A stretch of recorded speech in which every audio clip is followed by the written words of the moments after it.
announced the cancellation of the 2019 Aurora Pride Parade and the activities associated. I also issued a statement where I began by expressing my disappointment. Well, throughout the course of the weekend, that disappointment only heightened as we all heard from the community and the key stakeholders.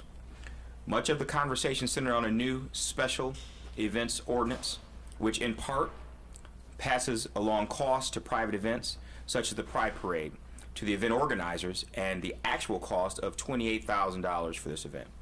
Just so we are all on the same page, I've asked Lieutenant Thomas of Aurora Police Department, Gina Moga, and Special Events Manager to provide a breakdown of those costs.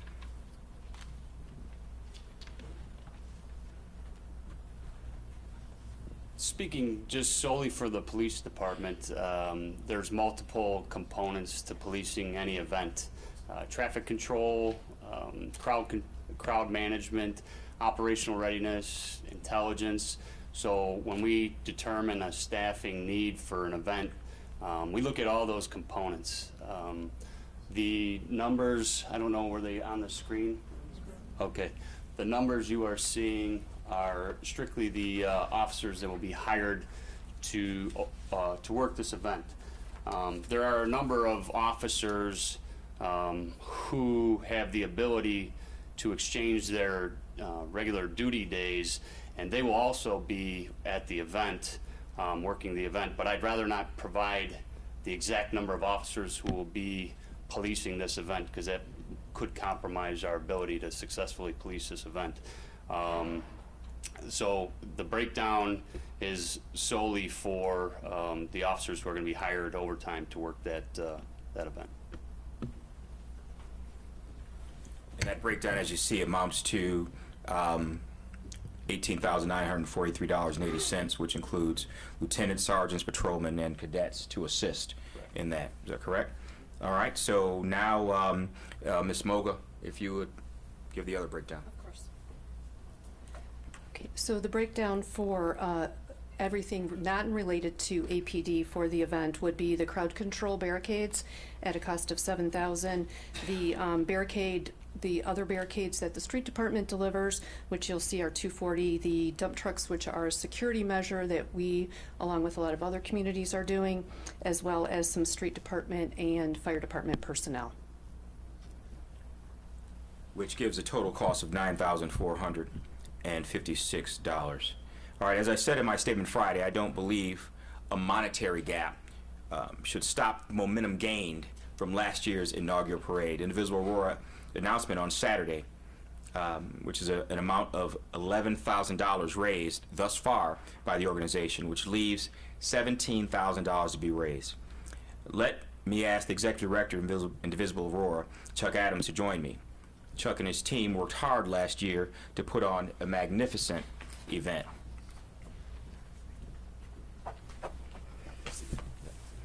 I'm a firm believer in not giving up or not giving in, especially when it's something that you believe in. Chuck and I spoke on Sunday evening and had a very candid conversation that brought us to today. To all of us, to all of our Aurora, to all of our LGBTQ community who spoke with a loud, resounding voice, and to all of our supporters, I'm happy to say the Board of Directors of Indivisible Aurora has agreed to reverse the decision and not cancel the Pride Parade. The 2019 Aurora Pride Parade is back on.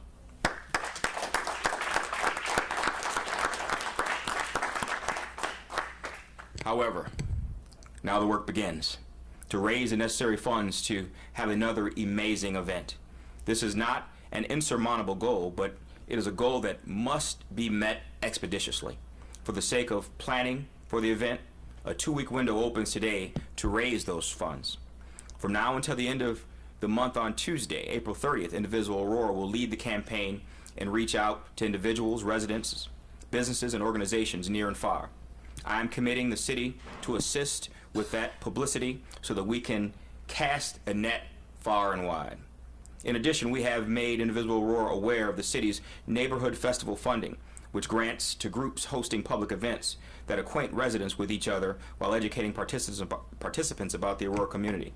Between those grant funds, and other sponsorship dollars already committed today, the campaign is off to a solid start, even before it was officially announced. Let me turn it over to Chuck Adams to share about ways to donate to the cause. Thank you, Mayor. We are opening the campaign back up and are very, very glad to do so. I know that many of you will be asking what has changed.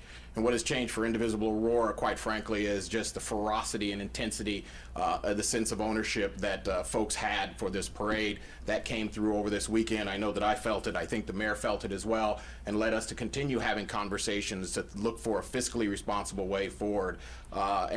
Through his partnership and his leadership, we believe we found that way. And so you can write a check to us at Indivisible Aurora. Our address is on the press release, but I'll give it to you here. It's 3015 East New York Street in Aurora. The suite number is A2-274. If you need more information, you can get a hold of me at our website as well. Additionally, we have reopened the campaign on GoFundMe, so you can search for that under the 2019 Aurora Pride Parade. You should see it there. Jim Cordy in the car with a Got Love sign. That's the official campaign. So take a look at that. Give some money. We have 2 weeks. We're going to make this a success, bigger than it was last year, and with the help of the mayor and his staff and the folks from ADP and others, we are looking forward to putting on a great show for you. Thank you.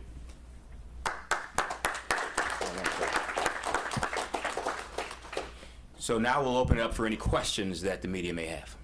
What's the exact dollar amount that needs to be raised? The exact dollar amount right now is $17,000. How much have you already raised if you said there's some money that's off to a great start? Off to a great start. We've raised right now $4,500. And is that some of that you said grant money from the city? Some of that is grant money based on the festival's 3,000. 3,000? Yes, that's correct. And Aurora Downtown at this point has granted 1,500, however, may cover additional costs as well. And we'll be working that out once we get our budget down over the next week. Does that mean that you need about $12,000? At this point, if you subtract 17, subtract it 4,000, yeah, $12,000. But don't feel like you have to stop there. Right. Keep on going and giving. Where would extra money go? Well, there are a number of other events that we plan to have, throughout that weekend. It's just not going to be the Pride Parade itself. We'll tell you what. I'll let. Yeah. Some of that money will go for operational costs. Beside just the city services that we have to pay for, we have to pay for things like potties for bodies. We have to pay for dumpsters and trash cans and recycling and stages and things like that as well. So operational funds will come from some of that. Additionally, we're looking to have some of the otherwise scheduled events that were planned for Saturday and hold those as well. So we're talking to some of our partners who we had originally planned to see if they can still come in, have something for families in the afternoon and something for adults in the evening at one of the local pubs. Last year was the first year of the Pride Parade here in Aurora, correct? That's correct. That was not met without controversy. Were there a lot of people speaking out loudly this year saying, good, we don't want you to come back? Was there any of that? Any backlash? I believe the overwhelming expression that we got this time was we wanted the Pride Parade to continue. Most of the folks that reached out to the city of Aurora talked about the fact that we had such a successful inaugural year that it'd be a shame not to continue on. Yes, sir. I can say that when the Pride Parade was canceled, there were 3 churches and the synagogue who said we were going to do our own thing with the Pride Parade, some rallies or something. So the support was there. I got a call yesterday from the Naperville church that said they wanted to participate. So the religious community that participated last year is very strongly behind this, and we want to see it continue. So we're glad that the news is good today. Absolutely. And when we're done, there you go. And when we're done with this briefing, I'd like to, if you haven't already met Chuck here, I'd like to introduce you, Chuck, so we can talk about how we can work together to. Yes, you. I go to his church. Oh, there you are. There we go. That's how. Well, good. Well, how we can continue to raise. How we can continue to. There you go. Well, then we need a partnership with some of those other organizations that are interested, so we can make sure we are successful over these next 2 weeks raising these funds. Any other questions? Back on for the original date, June 8th and 9th? Absolutely. It is. Yes, ma'am. How many other parades are there throughout the city throughout the year that are not funded at all by the city that might come to you and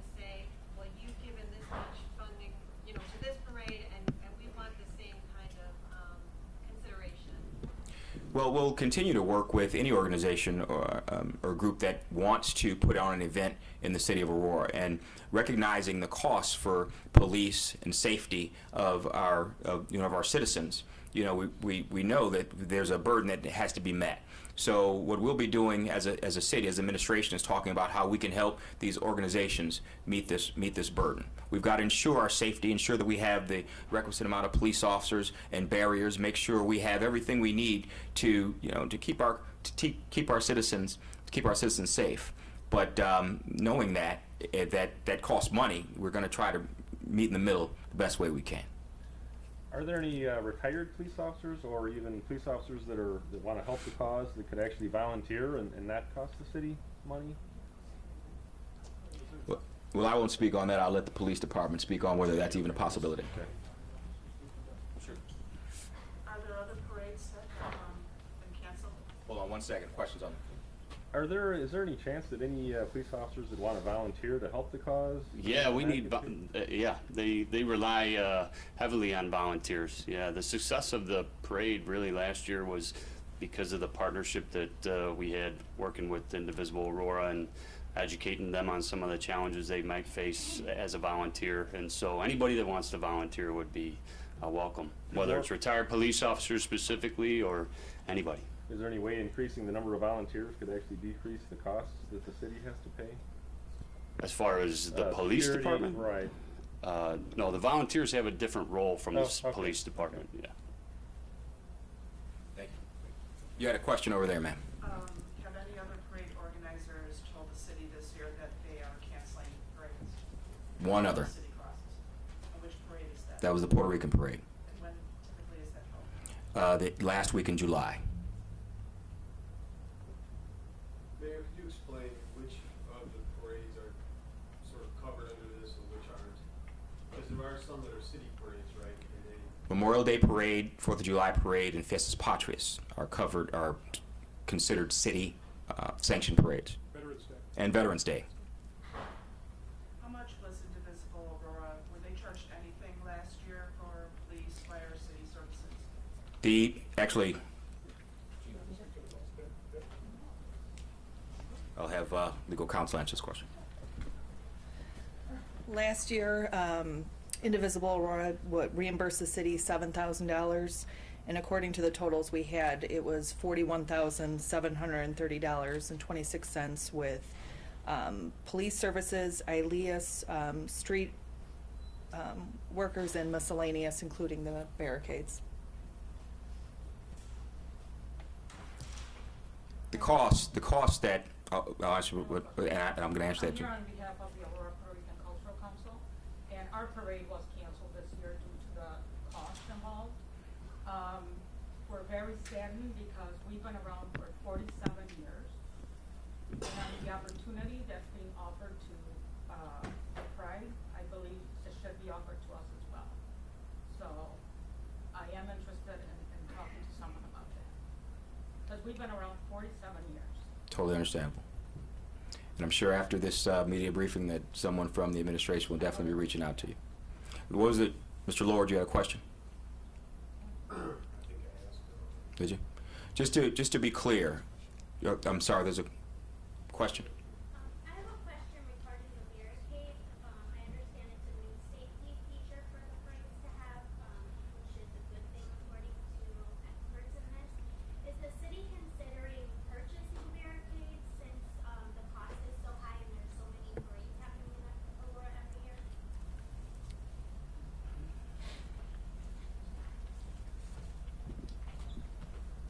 We did look at the cost of the barricades, of purchasing them, but when we looked at the cost of purchasing, storing, buying special trucks to actually put them on, hiring people, all of our parades are on Sundays, most of them are on holidays, of bringing people out on double time to set them up and take them down, we instead decided to go out for a formal bid. So we did finalize, I believe, that bid back in February or March, and that is more economical than actually purchasing them at this time. Any additional questions?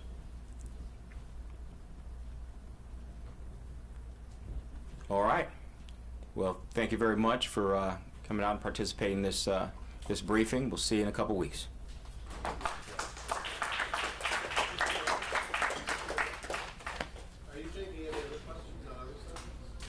I'll talk to you in a minute. Yeah. Yeah.